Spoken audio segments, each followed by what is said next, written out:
I went snowboarding when I was 18 and became hooked on it. I managed to scrape the money together to get a snowboarding holiday, and I absolutely loved it. Everything about it was amazing. I was on the ski lift, sitting next to a guy, another snowboarder, and I said, what am I going to do? I can't afford to do this all the time. I said, why don't you start skating? So I bought a skateboard. I started skateboarding pretty much just on my own. Then I went to university, met a bunch of skaters there, and they were the most welcoming group of people, the most open-minded group of people, and friendly group of people that I'd ever met.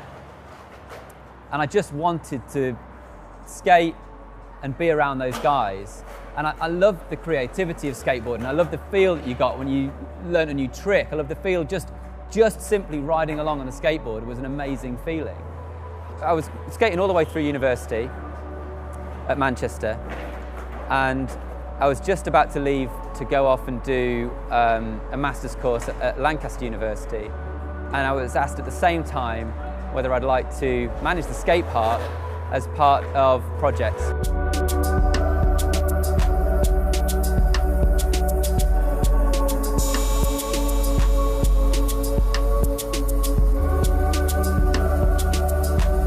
Projekts as an organisation started out in 2004, set up as a Christian organisation to do something positive in the skate scene in Manchester.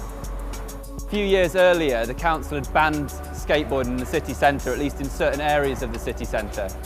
There was a bit of an outcry from the skate scene saying, well, if you've banned us skating in the city centre, what alternatives are you going to provide us? So the council said, okay, well, we'll get some money together and we'll get you a skate park. So they gave them this.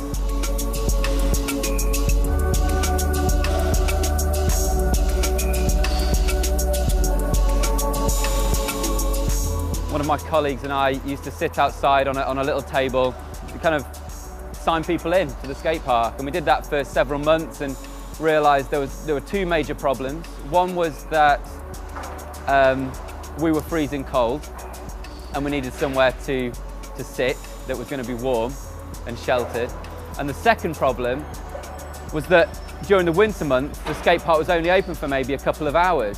So it was hardly a great alternative to that had been offered to the skate scene. So I applied for some funding and we got mains electricity and we got these floodlights put in. But for a scene the size of Manchester, you really needed a bigger space. There was then about 2,000 skaters in Manchester, and we were really focusing on skateboarders. So we said we need to have a bigger space. Now, there'd already been plans to build the skate park on the other side of this little capillary road over here. So we spoke to the council and said, are these plans still underway? And they said, yeah, it's in our gateway process. And that's when I realised we really needed to get funding from somewhere else to really give the gateway process a little bit of a shove. So we went to Sport England and put a proposal to them and submitted this proposal, and Sport England said, yeah, you know, we'll give you the money, but they said, but you're going to need to get match funding. We applied then to a group called the Youth Capital Fund. From what I was told at the time, we were granted the largest bid ever from that group, which was £116,600. And then we went back to the council and to cut a long, painful story short, they eventually agreed to give us the £50,000. We then started the process of building the skate park. And, well, I'll show you it. It's really good.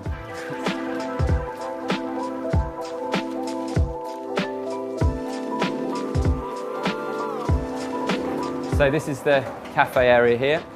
It's part and parcel. We're still working and developing that. And there's Zach, one of our key members of staff, working hard, keeping things clean and tidy and things. And this is the skate park.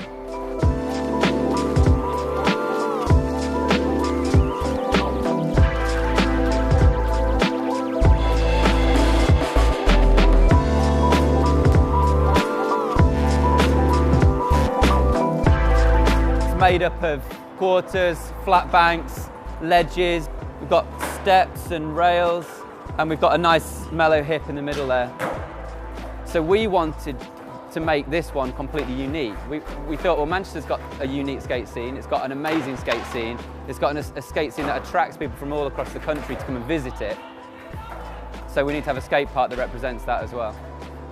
So this is what we came up with.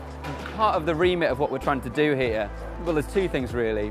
One is we're trying to increase the number of people who, let me put this a different way. We're trying to make skateboarding available to everybody who wants to have a go at doing it. For a long, long time, skateboarding was really something that wasn't that easy to access. And from people in certain positions in society, and often the people affected by things like that are people in the lower kind of socio-economic groups. They're not able to access facilities like this. They're not able to access skateboarding in the way that they'd probably want to.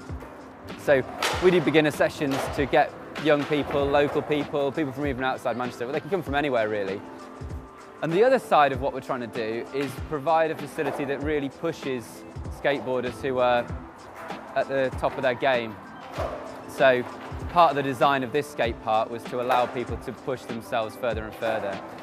We wanted to make it better for those groups. So, and also because the facility aims to stay low cost for the reasons I've mentioned before, that we want to get more people in from different backgrounds. We also want to try to get it as close to the promise that was made to the skate scene from the council as possible, which is an alternative to street skating.